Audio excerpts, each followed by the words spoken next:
का कांक्षा वाहेगुरु जी की फतेह। आप सभी का धन्यवाद जो यहाँ पे लोग आए, हमारी बहनें, माताएं, बच्चे और सभी किसानों, नौजवान साथियों, पुलिस प्रशासन के लोग, पत्रकार बंधु। मुद्दे तो बहुत है और दिल्ली के आंदोलन में, क्योंकि 13 महीने दिल्ली में रहे, वे एक दूसरे के मुद्दे जाने, एक दूसरे की भाषा जानी, एक स्टेट से दूसरे स्टेट का रहन सहन जाना और मेल मिलाप जाना, सरकार के षड्यंत्र देखे, उनके एलिगेशन देखे और आज इतने पक्के हो गए कि हमें कोई फर्क नहीं पड़ता कौन क्या कह रहा है, सब कोई फर्क नहीं पड़ता। आज भी सरकार अपने षड्यंत्र में लगी हुई है। वो बड़ी बड़ी पार्टियों को तोड़ रही, तो किसान संगठन तो उसको भी तोड़ने का काम कर रही, क्योंकि जो भारत सरकार है वो ये चाहती है कि ये जो किसान हैं इस जमीन को छोटे हैं। उनका पहला टारगेट अब ये है, क्योंकि अगर आप पूरा वो लगाओगे कि जमीन हमारे पास में कब आई, तो इस जमीन को आए हुए 5 और 4 54 साल ये किसानों के पास में जमीन रही। 54 साल से ज्यादा नहीं हुई इसको, और आज इसको छीनने का बड़ा प्लान कर दिया। कई कई तरीके से जमीन छीन रही है वो। आपको कर्जा देंगे, भाव नहीं देंगे, कर्जा देंगे, किसान कर्जे के मकर जाल में फंसेगा तो आपकी जमीन जाएगी। जमीन महंगी होगी, बाजार अगर जमीन का बढ़ेगा तो किसान जमीन बेचेगा। सस्ती जमीन किसान खरीदता है और महंगी जमीन किसान बेचता है। जब जब भी महंगी जमीन नहीं हुई तो किसान ने जमीन बेचती कि जमीन महंगी होगी, लखीमपुर ले लो, सोनीपत ले लो, कहीं दूसरी जगह चल जाओ, अपना फील्ड छोड़ दिया, जमीन बेचिए, बाहर निकल गए। सस्ती जमीन हुई तो फिर वहां से फिर आगे कहीं पंजाब में सस्ती होगी, फिर खरीद लो। तो ये सरकार का बड़ा षड्यंत्र है। आपने देखा होगा कि रास्तों की जमीन, जो हाईवे की जमीन है, वो सब व्यापारी ने खरीद ली। कानूनों में संशोधन कर दिए। अभी भी कानून में संशोधन किया, जो 1894 का एक्ट था, जो 2013 में जो एक्ट बना, उनमें भी संशोधन कर दिया, उसको मॉडल एक्ट बना दिया। और मॉडल एक्ट स्टेट को दे दिया, वो राज्यों को दे दिया कि राज्य कैसे भी जमीन को खरीद सकता है, वो अपनी परमिशन दे सकता है, और वो भी सीधा डीसी को परमिट कर दिया। अब कोई भी आदमी जमीन जिसको खरीदनी, वो एक एप्लीकेशन लगाएगा, प्रोजेक्ट रिपोर्ट बनाएगा और डीसी डीएम के माध्यम से वो जमीन को अधिग्रहण करवा सकता है, जमीन खरीद सकता है। ये मॉडल एक्ट भारत सरकार ने बनाकर उनको स्टेट को दे दिया।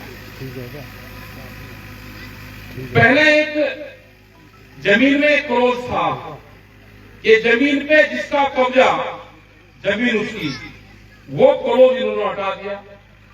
अब आपने देखा होगा कि बड़े बड़े व्यापारी जमीन खरीद रहे हैं, उन्हें नहीं पता कि जमीन कहां पे है, लेकिन वो खरीद रहे। कब्जा किसी का भी हो, लेकिन जमीन जिसने बैनामा करवा दिया, जमीन अब उसकी है। वो क्लोज भारत सरकार ने वो क्लोज भी हटा दिया। कर्जा देती है सरकार, किसान क्रेडिट कार्ड दे रही, उसके माध्यम से भी आपकी जमीन ले जाएंगी। हमको भाव की लड़ाई लड़नी चाहिए, जैसे आंदोलन चला भाव का, ये लड़ाई हमको लड़नी चाहिए। भाव की लड़ाई नहीं लड़ेंगे, वे कर्जा देंगे तो कर्जे में हमारी जमीन ले जाएंगे। जो दिल्ली के आंदोलन से उसमें बहुत समझौते हुए थे, समझौते भारत सरकार ने बहुत समझौते नहीं मानने, वो सब लोगों को पता है। बिजली अमेंडमेंट बिल, उन्होंने ये कहा कि हम इसको लागू नहीं करेंगे, लेकिन आंदोलन खत्म होने के बाद ही वो लागू किया। आने वाले टाइम पे बिजली महंगी होगी, बिजली प्राइवेट हाथों में जाएगी। उसी के साथ में अगर किसी के पास में 2 पशु होंगे तो कॉमर्शियल कनेक्शन लेना पड़ेगा। दूध की एक पॉलिसी लेकर आ रही है, बाहर की कंपनियां यहां पर दूध बेचने का भी काम करेगी और वो ऐसा होगा कि जैसे जियो का फोन आया, पहले सस्ता फिर महंगा, यह हालात होगी। एक और आ रहा है सीड बिल, बीज कानून देश में फिर एक आने वाला है। अभी कंपनी केस करती रहेगी किसान के ऊपर। नए पुलिस स्टेशन खुलेंगे, जैसे महिलाओं के थाने खुले, बिजली के पुलिस स्टेशन खुले, ऐसे ही बीज के थाने खुलेंगे। कंपनियां केस करेगी कि इस किसान ने मेरा बीज बोया, कहां से खरीदा, उसमें सजा और जुर्माना दोनों है। वो किसान को मारने का काम सबसे ज्यादा सीड बिल करेगा। आज भी हमारे पास में हमारे पारंपरिक जो बीज थे वो खत्म हो गए, हमारे पास में बीज नहीं रहा, हम पूरा कंपनियों पे आधारित हो गए।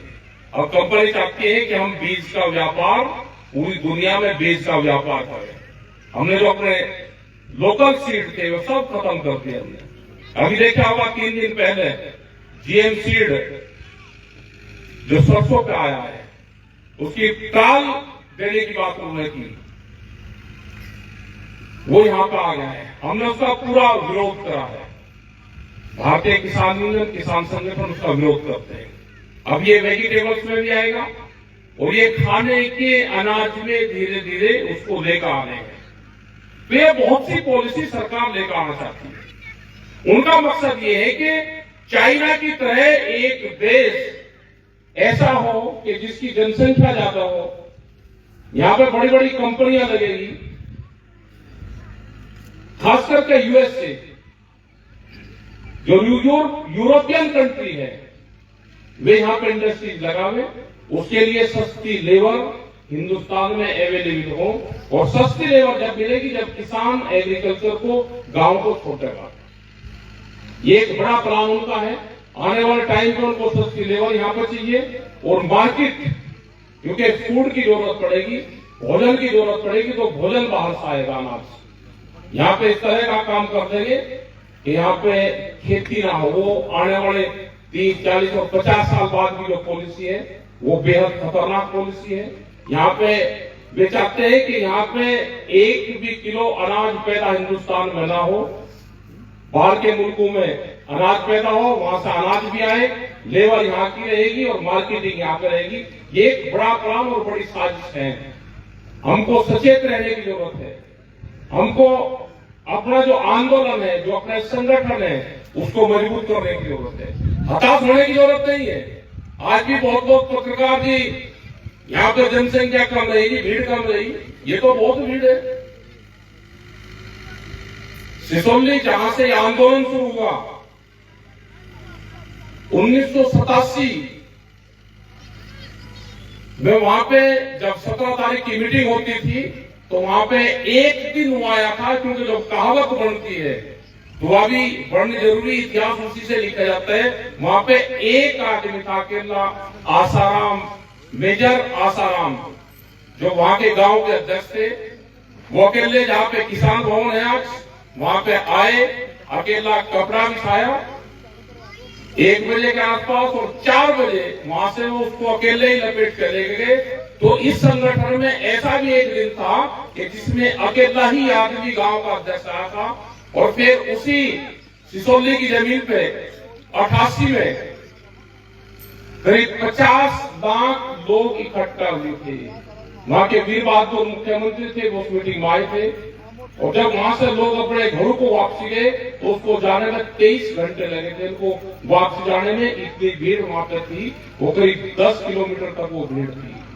दूसरा ये है कि ये एनआरआई है, चंद्रपाल जी बाहर से आए, इनको ज्यादा तजर्बा नहीं था, लोकल के लोगों को संपर्क नहीं किया, और तामझाम भाई एनआरआई है तो बड़ा तामझाम अपना कर दिया।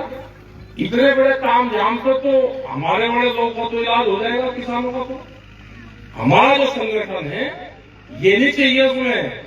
घर से अपनी ट्रॉली जाए, अपनी खड़ी कर ली और नीचे अपना पुलाव बिछा लिया, उससे ही आंदोलन चलता है।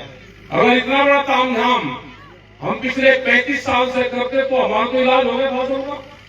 ये किसान संगठन तो इन्हीं में चला जाता। दूसरा, आगे से कोई भी मीटिंग करे, मीटिंग का ये सब लोग ध्यान से सुन लो मान साहब, कोई भी मीटिंग करें, मीटिंग का स्टेज कहां रहना चाहिए, पब्लिक कहां बैठनी चाहिए, वो ध्यान से सुन लो। जब भी कोई मीटिंग करे तो स्टेज वहां रहेगा उस साइड में। स्टेज पे बोलने वाले लोगों के ऊपर सूरज की परछाई रहनी चाहिए, सूरज आना चाहिए, उसके चेहरे पे सूरज लगना चाहिए।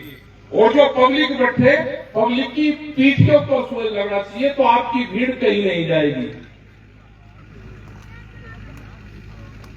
पब्लिक की पीठ के ऊपर सूरज लगे, स्टेज के चेहरे पर सूरज लगे, तो आपकी भीड़ बढ़ती रहेगी। क्योंकि गर्मी और सूरज की चोंद नेताओं के चेहरे पर लगनी चाहिए। एक तो भीड़ कम रहेगी स्टेज पे, और दूसरी पब्लिक को भीड़ कम, वो गर्मी कम लगेगी। ऊपर स्टेज के ऊपर जहां पब्लिक बैठे वहां पे आसमान ना जरूर चाहिए। यहाँ पे सारे नेता यहाँ पे बता रहे कि वो धूप ठीक रहती है, मगर छाव में बैठ के धूप का ज्ञान दे रहे नीचे लोग। आने वाले टाइम पे ये भी होगा कि बोलने वाला सिर्फ एक रहे ऊपर स्टेज पे, और सब नीचे रहे, पब्लिक के बीच में रहे। हमें धूप गर्मी का जब भी तो एहसास होगा। अपने संगठन को मजबूत करो। ये एहसास अगर सबको हुआ हो कि भीड़ कम है, ज्यादा है, हमारे उससे भीड़ ठीक है, आने वाले टाइम पे फिर एक बड़ी पंचायत यहाँ पे करो, आइए देश में फिर एक बड़ा आंदोलन होगा। यहाँ पे जैसे उग्रा जी ने भी आंदोलन यहाँ पे किया, अभी मुख्यमंत्री जी का घर घेर रखा, लोग पूरे देश में आंदोलन कर रहे हैं। और आज भी लोग कहते हैं कि दिल्ली का आंदोलन कब करोगे? हमने कहा कि शांति रखो, करेंगे। और जब भी दिल्ली या कहीं पे भी आंदोलन होगा तो लोग जाएंगे। लोगों को झोपड़ी में रहने की, ट्रैक्टर में रहने की आदत होगी, क्योंकि हमारे पूर्वज उसी में रहते थे। तो आप सब लोग उसकी भी तैयारी करें। अभी तो एक जमीन थी, जो यहाँ पे जमीन, किसानों की जमीन सरकारों ने छीन ली। सरकारों से बातचीत करके उन्हीं किसानों को दोबारा कब्जा दिलवाया।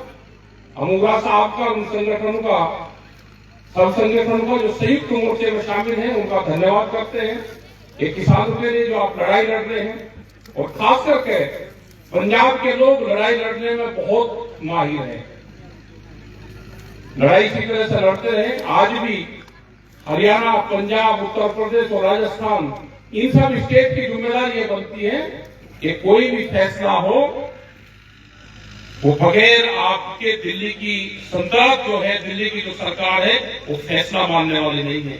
वो दबाव आप ही लोगों का है, लेकिन आप लोगों को बांटने का काम जरूर करेंगे। उनसे बच के रहना होगा। सरकारें लगी हुई है, भारत सरकारें, जैसे पॉलिटिकल पार्टी को तोड़ने का काम करा, ऐसे ही आपके संगठन को भी तोड़ने का काम करेंगे। एक नया एसकेएम भारत सरकार बनवाएगी, उससे घबराने की जरूरत नहीं है। नया एसकेएम बनवाएगी, उसको उनसे बातचीत करेगी कि यही असली संगठन है, लेकिन घबराने की जरूरत नहीं। आप अपने आंदोलन पर ध्यान दो, अपने गांव की कमेटी पे ध्यान दो, गांव के जो लोग काम करते हैं उस पर ध्यान दो, जो लोगों की समस्या है उस पर ध्यान दो। आप जनता के काम करवाते हो, जनता आपके साथ में रहेगी। और भी बहुत से लोग इश्यू होंगे, आने वाले टाइम पे बताएंगे। सब लोगों को पता है कि किसानी आंदोलन से ही किसान जिंदा रहेगा। उसकी जो समस्याओं का समाधान होगा वो आंदोलन से होगा, न कि पॉलिटिकल पार्टी से किसानों का कोई समाधान नहीं होगा। ये गलत फहमी मत लेना कि हम सरकार बनाएंगे, किसान संगठन इलेक्शन लड़ेगा और वो सरकार बनाएगा, हम फिर किसानों का फायदे करेंगे। वो दिन नहीं आने वाला। आंदोलन मजबूत रहेगा तो सारी सरकारें काम करेंगी। सब सरकारें हो, चाहे सरकार स्टेट की हो या सरकार भारत सरकार हो, अगर आंदोलन मजबूत होगा तो वो काम करेगी। हमको फिर एक आंदोलन की दोबारा देश में जरूरत है, उसको फिर हमको खड़ा करना है।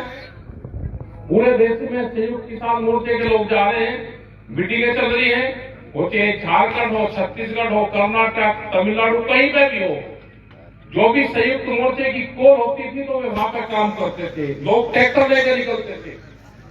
ट्रैक्टर सबसे बड़ा हथियार जो किसान का होगा वो ट्रैक्टर रहेगा। आज हमने देखा कि विदेशों में भी जब आंदोलन किसान करता है तो ट्रैक्टर लेकर चलता है। उत्तर प्रदेश सरकार ने तो बैन कर दिया था कि ट्रैक्टर में किसान बैठ कर चल ही नहीं सकता, कहीं जा नहीं सकता, लेकिन हमने वो मोर्चे तोड़े। हम ट्रैक्टर लेके और गए और हमने कहा कि ये कानून नहीं कोई मानेगा। अभी 3 दिन पहले फिर उन्होंने कहा कि जो झोटा बुकी है, बैलगाड़ी है, वो मेलू में लेके किसान नहीं जाएगा, क्योंकि अभी गंगा के उसके मेले वहां पर लगते हैं उत्तर प्रदेश में। हमने कल फिर बयान जारी करा कि किसान अपना 8 दिन का राशन लेकर मेलू में जाता है, कोई भी पुलिस प्रशासन थानेदार उनको रोकता है तो वहीं बैठ जाओ।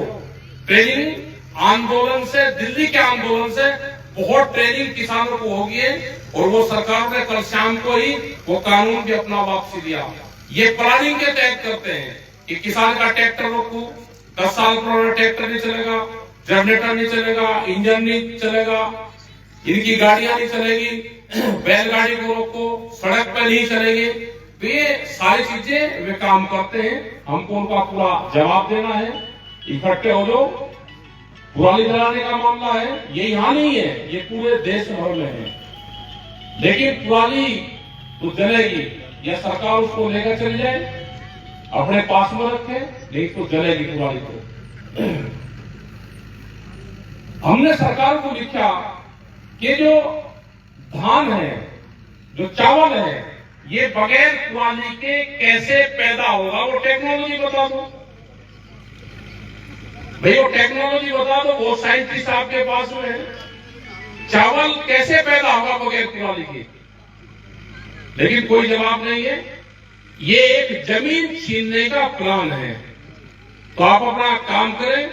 इतनी बड़ी संख्या बहुत है, अरेंजमेंट बड़ा कर दिया, दिखाएगा नहीं क्योंकि फील्ड बड़ा था, तजर्बा कम है, कोई दिक्कत नहीं, सीख जाना। सीखते सीखते सब लोगों को ने सोचा भाई कह देंगे, ये तो कर ही रहा, उसने भी कह दिया। जो साथ जगह वो होता है ना, मेहमान आता है जो पाहुणा, वो भूखा रहता है।